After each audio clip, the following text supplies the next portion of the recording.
கர்த்தருக்கு சோத்திரம். நாங்கள் வந்து தென்காசி மாவட்டம் மேலாகரம் பகுதியில் இருக்கோம்.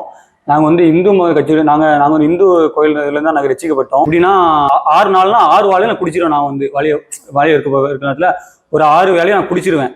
குடிச்சிட்டு இதே தென்காசி ஊர் இதே மேலாகரம் பகுதியில் தான் நாங்கள் வீடு இருக்குது எங்களுக்கு.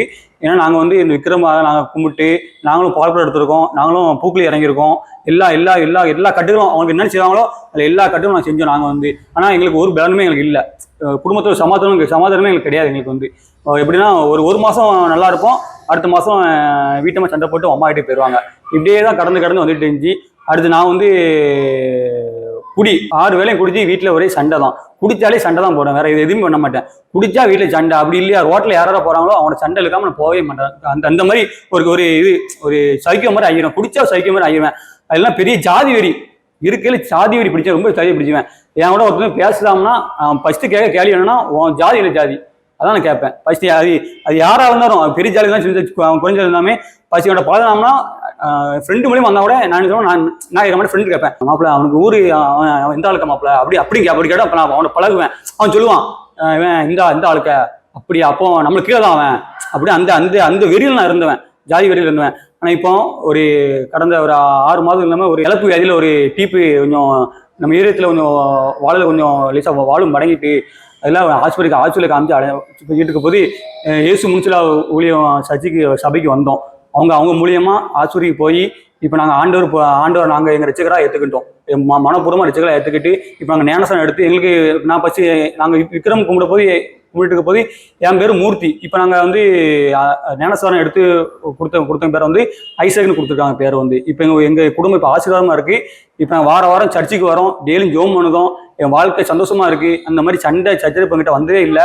அப்பப்போ எனக்கு ஒரு வியாதி வரும், அப்பப்போ எனக்கு இன்னி அறியாமல் எனக்கு ஒரு வியாதி வந்துக்கிட்டே இருக்கும். எனக்கு வந்து பயம், ஒரு மரண பயம். அது எப்படின்னா எனக்கு இன்னி அறியாமலே இப்போ செத்துருவோமோ நாளைக்கு நம்ம மரணம் வந்துருமோ, நாளைக்கு குறித்து நம்ம வாழ்க்கை எப்படி இருக்கும், அந்த மாதிரி நோக்கத்திலே வாழ்க்கை கடந்து போயிடுச்சு. அது அடுத்து பாஸ்டர்ட்ட வந்து அவங்க ஜோம் பண்ணி ஒரு விடுதலை கொடுத்து இப்படி ஜோம் பண்ணி எடுத்து ஜோம் பண்ணுப்பா அவனுக்கு கண்டிப்பாக விடுதலை ஆகும் உனக்கு அப்படின்னாங்க. இப்போ எனக்கு பூரண விடுதலை ஆகிட்டு இப்போ எனக்கு வந்து இப்போ அந்த மாதிரி பிரச்சனை வாழ்க்கையில் வந்ததே கிடையாது. எனக்கு வந்து நான் டெய்லி நான் இரவும் பகலும் ஜோம் பண்ணுவேன், ஞாயிற்றுக்கிழமை சர்ச்சுக்கு வரேன். எனக்கு சோம் கொடுத்ததுக்கு தேவனுக்கு கொடாகான சோத்திரம். கொத்தனமா சோத்திரம்.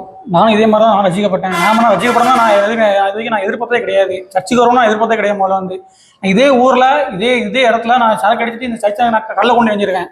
அந்த காலமே நான் உண்டு. இதே ஏசு முன்னாடி சபையில் அந்த போர்டில் வந்து நான் சரக்கு அடிச்சுட்டு இந்த ஊரில் எப்படி தான் சபை ஏசு எப்படி இருப்பாங்க அப்படின்னு நான் கல்ல கொண்டு எழுதி காலமாக உண்டு. இந்த இடத்துல நான் வந்து சரக்கு அடிச்சு வாந்தி எடுத்த காலமாக உண்டு. இப்போ ஃப்ரெண்ட்ஸ் கூட சேர்ந்துட்டு வீட்டில் சண்டை போட்டு வந்துடுவாங்க, வீட்டில் மதிக்க மாட்டாங்க. அப்போ இந்த போய் மேலே படுத்துருவோமா அடிப்பாங்க.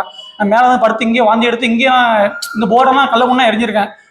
அப்படிதான் ரொம்ப கஷ்டப்பட்டிருக்கேன். குட்டி இன்னொன்று சிகரெட் இல்லாமல் இருக்க மாட்டேன். என்ன நேரமும் சர்ச்சைக்கு இப்போ ரசிக்கப்பட்ட அப்புறம் 1 வாரம் தான் ஆகுது, மாதம் எடுத்து. அதுக்கு முன்னாடி சர்ச்சைக்கு வந்தாலுமே நான் சர்ச்சைக்கு வந்தோடனே வெளியே ஓடிடுவேன். எதுக்கு ஓடாமல் போன சீட் அடிக்கணும். இந்த சர்ச்சைக்கு வந்து அந்த 1 மணி நேரம் மட்டும் என் கையில் சீட் இருக்காது. மற்ற நேரம் ஃபுல்லாக எதாவது சீட் இருக்கும். வேலை பார்க்குற இடத்துலையும் அப்படி தான் சீட்டு. சரக்கு 9 மணி 9 மணி ஆகிட்டாலும் என் கை காலம் உதறிடும். கடைக்கு போகணும், 200 வாங்கிட்டு போகணும், 100 ரூபா காசு கையில் இருந்தாலுமே நேரம் கடைக்கு தான் போகணும். 100 ரூபா இல்லையா, 50 ரூபா யாரும் வாங்கணுமா, ஏன்னா ஒன்ஸ் அவசியம் நிற்பேன், யாரும் 50 ரூபா தருவாங்களா சரக்கு அடிப்போம் அப்படின்னு அந்த நிலைமைலாம் இருந்தேன். நான் சர்ச்சுக்கு வரணும் எதிர்பார்க்கணும். ஞானஸ்தானம் எடுக்க வந்து எனக்கே இன்னும் ஆச்சரியமா தான் இருக்கேன், ஞானஸ்தானம் எடுத்தானா அப்படின்னு. இந்த மாதிரி மேரத்தூர் அவ்வளோ அட்டகாசம் பண்ணியிருக்கேன். ஒன்றாவது ஷர்ட் கிடையாது. இப்போ நான் சர்ச்சுக்கு படலாம், நான் ஒன்று பாளையங்கோட்டில் வந்திருப்பேன், அப்படிலாம் நான் வேலூரில் வந்திருப்பேன். நான் அவ்வளோ ஷர்ட்டை பண்ணியிருக்கேன். இன்னொன்று இவன் சொன்ன அண்ணன் சொன்ன மாதிரி எனக்கு இந்த ஜாதி வரி இவனுக்கு இதெல்லாம் எனக்கு ரொம்ப இருக்கு, ரத்தத்துலேயே ஊறிட்டு எனக்கு வந்து. அதாவது டிவியில் போட்டால் கூட அந்த அந்த இப்போ இந்த தாய் படம் போட்டால் ஒன்று முன்னாடி தான் பார்ப்பேன். படமாக பார்க்கவே வேண்டாம். இந்த தேவச்சிந்தி அந்த மாதிரி இருந்துச்சுன்னா நம்ம முன்னாடி நான் நிற்பேன். அவ்வளோ வெறி எனக்கு வந்து. எதனா உடம்பு ஜாதி வெறினா இருப்பாங்களா, ஜாதி வெறி இருப்பாங்களா, அது நானும் ஒரு காரணம், வந்து முக்கிய காரணம் தான். அவ்வளோ ஜாதி வெறி உடம்பு ஃபுல்லாமே ரத்தத்தில் ஊர்னா ஃபுல்லாமே தான். மேரத்து ஊரில் எனக்கு இப்பவுமே போய் கேட்டால் கூட இவன் வந்து ஜாதி வெறி பிடிச்சவன்ப்பா, இவன் வண்டியில் போய் பாரு போஸ்ட்டை கிட்ட ஒட்டியிருப்பாங்க, இவங்க தான் பேச முடியும் சரக்கு அடிச்சு இவன் என்ன ஆளுக்குன்னு கேட்பான். அப்படியேப்பட்ட ஊரில் என்னையே ஆண்டவர் என்ன மாற்றிருக்காரு. இப்போ நான் ஞானஸ்தானம் எடுக்க நான் வண்டிப்பு நம்ம மட்டும் சர்ச்சுக்கு வர எனக்கு ஆச்சரியமா இருக்கும். 2 வருஷமா நீங்கள் கூப்பிட்டாங்க சர்ச்சில் வந்து வாழா சர்ச்சுக்கு வச்சுக்கோன்னு, அது மூலியமாக வந்திருக்கேன். ஆண்டவர் ஆட்சி வச்சிருக்காரு. இப்போ நான் ஞானஸ்தானம் எடுத்திருக்கேன். இப்போ ஞானஸ்தானம் எடுத்து வந்து இப்போ குடி எல்லாமே அப்படியே ஒதுங்கிட்டான். இப்போ சர்ச்சை முடிஞ்சு வீட்டுக்கு போனோம், நேரம் வீட்டுக்கு போன தோணுது. இது போடாமல் சர்ச்சை முடிஞ்சோன்னே இப்போ கடைக்கு போகணும், தண்ணி வாங்கணும், அடிக்கணும் அப்படின்னு தோணும். இப்போ சர்ச்சை முடிஞ்சு இப்போ ஞானஸ்தானம் எடுத்தேன், பாசெல்லாம் ஓதிச்சாங்க, ஜோம் பண்ணா நல்லா. ஞானஸ்தானம் எடுத்து என் வாழ்க்கை நல்ல மாதிரி இருக்கு. நீங்களும் எடுத்து நல்லா இருப்பீங்க. முதல்ல வந்து என் பேர் வந்து மாரிமுத்து. எனக்கு வந்து மாரியம்மன் கோயில் பேர் வச்சு, நான் இருக்க முடியும் மாரியம்மன் கோயில் இருக்கலாம், அந்த பேர் வச்சுருந்தாங்க. முதல்ல அங்கே கோயில் மொட்டை போட்டு அங்கே பேர் வச்சாங்க. இப்போ நான் ஞானஸ்தானம் எடுத்தோம், வச்சு போட்டோம், என் பேர் வந்து சோசப்பு கற்றுட்டு போட அப்படின்னு. நன்றி.